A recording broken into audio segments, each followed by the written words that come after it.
Good morning dear students.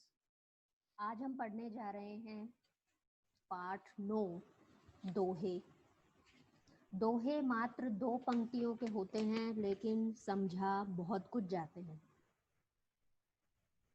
Rahiman वे नर मर चुके जे कहूँ मांगन जाही, उनते पहले वे मुए जिनमुख निकसत नाही।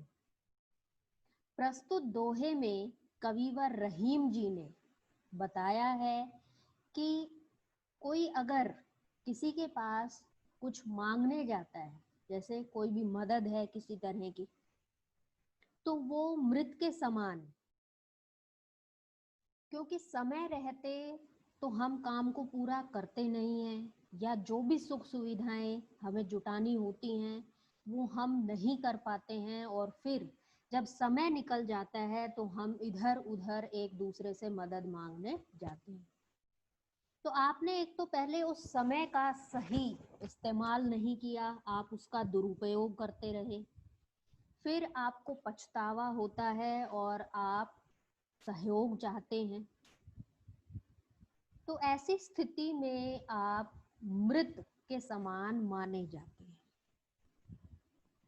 पर आप किसी से मदद मांगने गए, आपने हाथ फैलाया किसी के आगे, सामर्थ्य होते हुए भी आप में सामर्थ्य था पर आपने उस काम को समय पर पूरा नहीं किया, तो आपने जिसके आगे हाथ फैलाया है वो अगर आपको मना कर देता है मदद करने से, तो वो आपसे पहले ही मृत के समान माना जाता है। यानी कि क्षमता है फिर भी आपने उसको किसी भी कारण से उस काम को समय पर नहीं किया, फिर आप मदद चाहते हैं, आप ये चाहते हैं कि कोई और ही किसी तरह से उस काम को कर दे, या वो सुख साधन आपके लिए सारे वो जुटा दे, तो आप ऐसी स्थिति में मृत के समान माने जाएंगे, मरे हुए के समान माने जाएंगे। और चलो ठीक है, आपने तो ऐसा कर दिया, कोई बात नहीं। अब जिस सहयोगी से आप सहयोग मांगने गए हो, या जिस मित्र को आप ये समझते हो कि वो आपकी मदद कर देगा, और वो आपकी मदद करने से मना कर दे, तो वो आपसे भी पहले मृत के समान। तो प्रस्तुत दोहे से यही आशय प्रकट होता है, यही बात समझ आती है कि हमें अपने काम को समय पर पूरा करना चाहिए, या हमारे अंदर किसी भी काम को करने का सामर्थ्य है तो हमें उस काम को करना चाहिए, बजाय कि हम ये चाहें कि कोई और उसको कर दे और हमें बिल्कुल भी मेहनत ना करनी पड़े। दूसरी बात ये कि अगर आप किसी से मदद मांगने जाते हैं, आपके द्वार पर कोई मदद मांगने आया है, तो आप उसकी मदद जरूर करें, उसे डांट फटकार कर वहां से जाने को ना कहें। ये पहले दोहे की व्याख्या मैंने आपको समझाई। आगे बढ़ते हैं। दोनों रहीमन एक से जोलो बोलत नाही, जान परत है काक पिक ऋतु बसंत के माही। प्रस्तुत दोहे में कविवर रहीम जी ने बताया है कि कोयल भी काली होती है और कौवा भी काला होता है। अब अंतर कैसे कर पाए उसमें ये मुश्किल हो जाता है। तो वसंत ऋतु आने पर जब कोयल कूकती है, जब कोयल बोलती है, तो पता लगता है कि ये कोयल है। और जो आपने देखा है घर की छत पर मुंडेर पर बैठकर जो कौवा है वो कांव कांव कड़वी जिसकी आवाज, जिसकी ध्वनि मानी जाती है, तो पता लगाना सरल हो जाता है कि ये जो मधुर बोल रही थी ये कोयल है, और जो ये कानों को जिसकी आवाज अच्छी नहीं लग रही, भा नहीं रही, ये कौवा है। तो ये तो हुई पक्षियों की बात। अब इसी के माध्यम से कविवर रहीम जी यही समझाना चाह रहे हैं कि आप जब बोलते हैं, जब आप किसी से व्यवहार करते हैं, आपका बोलने का जो ढंग है, अगर वो मधुर है, आपकी वाणी मधुर है, मीठे वचनों का आप इस्तेमाल करते हैं बोलते वक्त, बातचीत करते वक्त, तो फिर पहचाना जा सकता है कि आप सज्जन हैं। और आप अगर कटु वाणी का बार बार आप इस्तेमाल कर रहे हैं, तो फिर समझ आ जाता है, ये भेद कर पाना सरल हो जाता है कि कौन सज्जन है और कौन दुर्जन। कई बार कुछ लोगों को ये भ्रांति हो जाती है कि जो कोई हमेशा मीठा बोल रहा होता है वो उसका बनावटीपन होता है,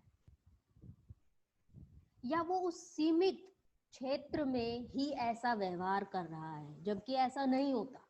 आप एक दिन मिलिए किसी से, दूसरे दिन मिलिए, तीसरे दिन मिलिए, व्यवहार अगर आपका वो असल में नहीं है तो उसमें बदलाव आपको 10 दिन 15 दिन में जरूर नजर आएगा। लेकिन जो सज्जन है उसकी प्रवृत्ति समान रहती है, वो चाहे कितना भी लंबा समय उसको वहां पर बिताने को मिले। समझ पाना ये सरल हो जाता है कि जो मधुर बोलता है वो मधुर ही बोलेगा।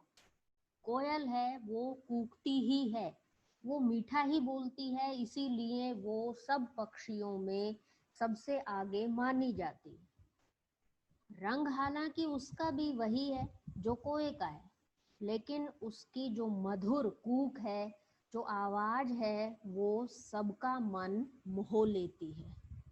इसीलिए इस दोहे से ये बात, ये भावार्थ सामने आता है कि हमें सभी के साथ अच्छा व्यवहार करना चाहिए। मधुर वाणी का हमें बातचीत करते समय उपयोग करना चाहिए।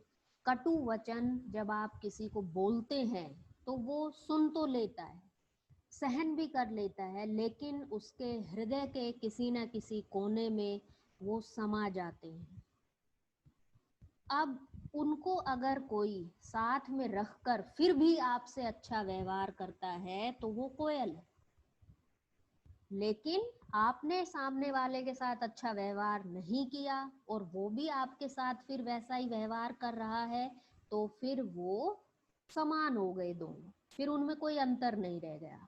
तो प्रस्तुत दोहा हमें रहीम जी का यही सिखाता है कि हमें सभी के साथ आदर पूर्वक बातचीत करनी चाहिए।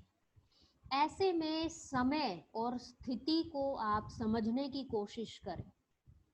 कई बार समय के अनुसार कुछ लोगों का व्यवहार बदल जाता है, तो वो व्यवहार सद्व्यवहार ही रहना चाहिए। उसमें ऐसा नहीं है कि समय के अनुसार आपका जो व्यवहार है वो बदल रहा है, नहीं। तो आगे बढ़ते हैं। तरुवर फल नहीं खात है, सरवर पिहई ने पान, कही रहीम पर काज हित, संपत्ति संचही सुजान। प्रस्तुत दोहे में कविवर रहीम जी बताते हैं कि वृक्ष कभी भी अपना जो फल है वो खुद नहीं खाते।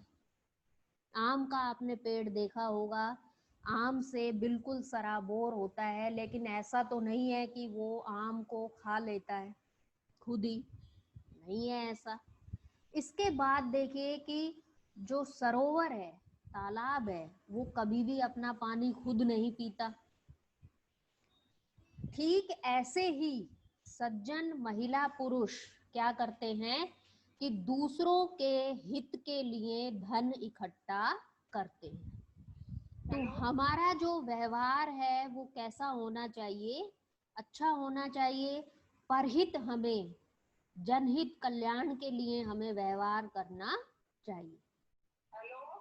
तरुवर फल नहीं खात है, सरवर पिहई न पान, कह रहीम पर काज हित, संपत्ति संचही सुजान। प्रस्तुत दोहे में कविवर रहीम जी बताते हैं कि वृक्ष कभी भी अपना फल खुद नहीं खाते। ठीक वैसे ही सागर कभी भी अपना जल खुद नहीं पीता। और ऐसे ही जो सज्जन होते हैं उनको क्या करना चाहिए? सदा दूसरों के हित के लिए प्रयासरत रहना चाहिए। अब ऐसे में बच्चे कई बार ये पूछते हैं कि मैम फिर दूसरों के लिए ही अगर धन एकत्रित करेंगे तो फिर अपने लिए कैसे मतलब जीवन यापन करेंगे, कैसे सुविधाएं अर्जित करेंगे? तो इसका बात ये कहीं ना कहीं ये है इसमें कि आप अपने लिए भी करें, सुविधाएं पर्याप्त मात्रा में जुटाएं, लेकिन उसी धन में से बचाकर आपको दूसरों के कल्याण के लिए भी कार्य करने चाहिए। कहने का भाव ये है कि सिर्फ अपनी स्वार्थ सिद्धि ना सोचकर हमें जो कोई मुसीबत में है उसकी भी मदद करने का विचार करना चाहिए। अगर आप अथाह सागर में से थोड़ा सा भी अगर आप पानी ले लेंगे तो क्या वो पानी समाप्त हो जाएगा? पूरा नहीं होगा। तो इसी तरह से अगर आप जो धन इकट्ठा करते हैं अपने भविष्य के लिए, उसमें से कुछ अगर आप थोड़ा बहुत दूसरों की परेशानी को देखते हुए अगर आप उनकी मदद कर देंगे तो वो आपके लिए भी एक तरह से अच्छा रहेगा। आपके मन को भी कहीं ना कहीं ये शांति रहेगी कि हाँ, मैंने किसी की मदद की है।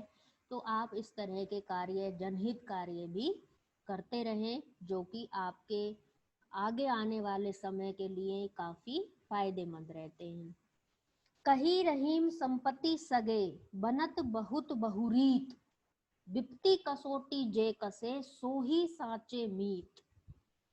काफी महत्वपूर्ण दोहा है ये रहीम जी का। रहीम जी कहते हैं कि कही रहीम संपत्ति सगे, यानी कि आपके पास जब तक धन है, वैभव है या कोई सुविधा है, तो सब आपके दोस्त बन जाते हैं, अपने आप आपसे मित्रता दिखाते हैं। और जैसे ही अभाव आपके जीवन में शुरू होने लगता है उन्हीं सुख सुविधाओं का, तो वो धीरे धीरे करके आपसे दूर होने लगते हैं।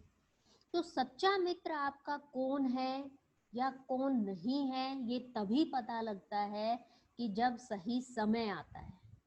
विपत्ति कसोटी जे कसे, यानी कि अगर आप पर मुसीबत आती है, तभी इस कसौटी पर ही ये परख होती है कि जो आपके मित्र थे, क्या वो सच्चे मित्र थे या सिर्फ आपसे वो उन सुविधाओं का लाभ उठाना चाह रहे थे। अब जैसे ही आपके पास वो सब चीजें नहीं रही, तो कब वो आपसे दूर हो गए आपको ये भी पता नहीं चलेगा। कब आपके और उनके बीच में डिस्टेंस आ गया, पता नहीं लगा पाएंगे आप। तो इसलिए मित्रता अगर आप करते हैं तो सोच विचार कर करें, परख कर करें, क्योंकि हर व्यक्ति का, हर महिला पुरुष का अपना जो व्यवहार है वो अलग होता है। अब अगर वो आपसे मित्रता का कहीं ना कहीं कोई भाव जता रहे हैं, तो आप पहले हर पक्ष से सोचें। ये कह देना बहुत सरल होता है कि उसे उस कसौटी पर आप परख कर जांच कर देखें, ऐसा नहीं हो पाता वास्तविक जीवन में। पर फिर भी ये जो दोहे हैं ये आपको सचेत करते हैं।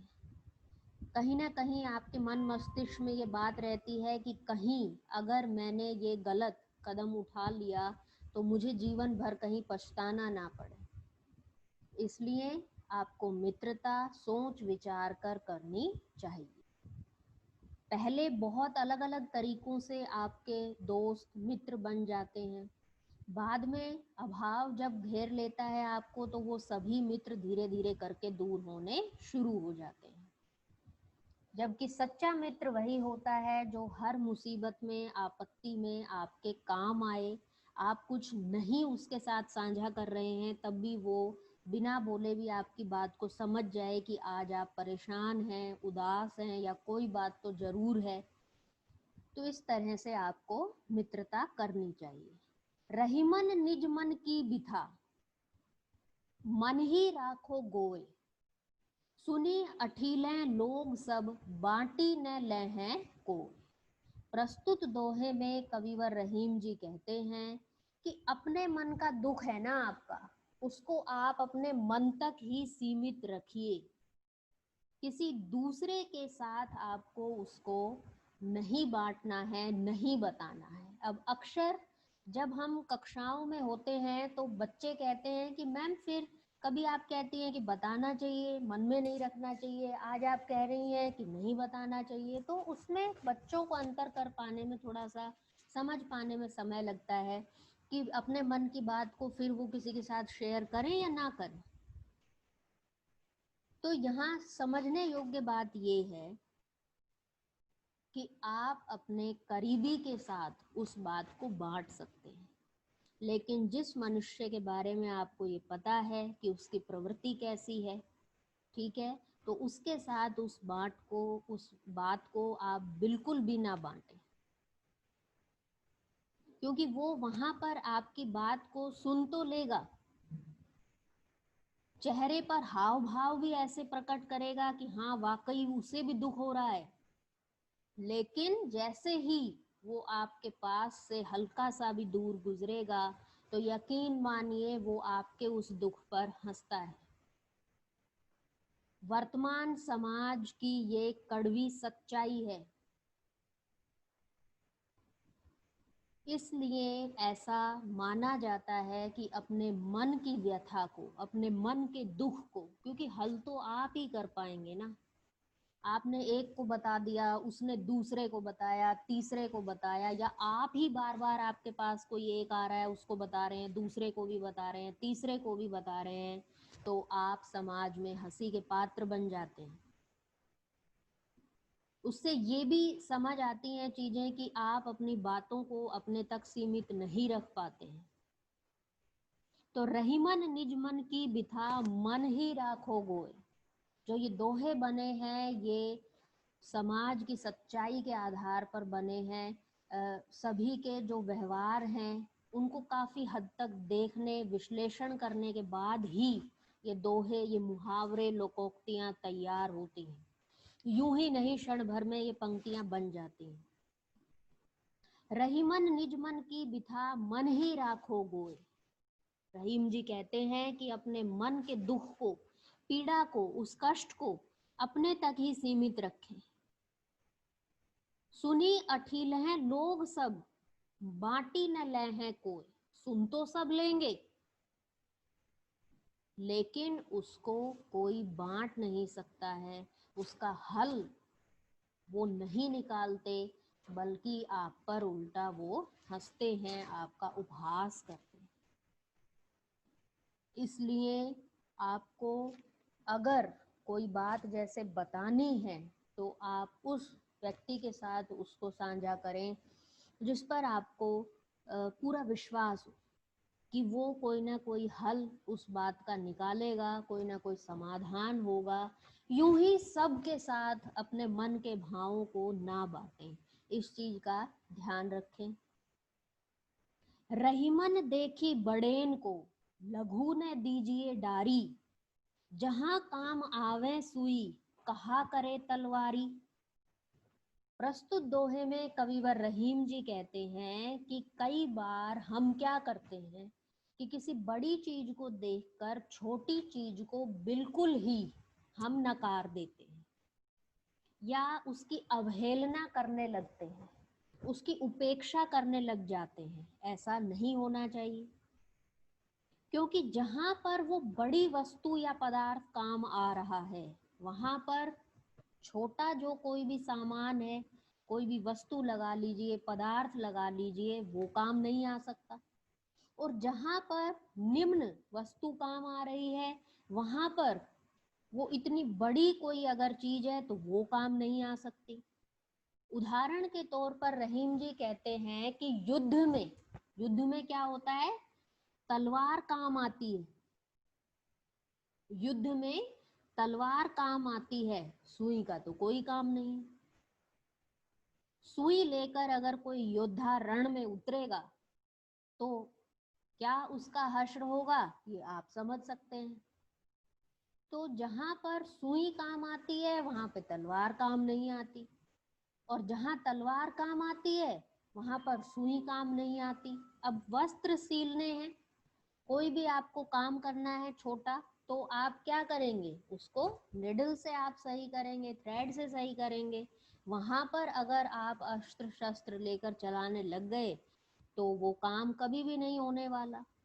तो प्रस्तुत दोहा हमें यही सिखाता है कि किसी भी वस्तु को यूं ना आंकें कि ये बहुत बड़ा है तो यही काम आएगा, या ये बहुत निम्न है तो ये काम नहीं आएगा।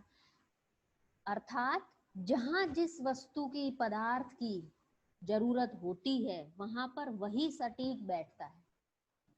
आप अगर उससे विपरीत कोई कार्य करते हैं तो वो केवल और केवल हानि के अतिरिक्त आपको कुछ भी नहीं देता।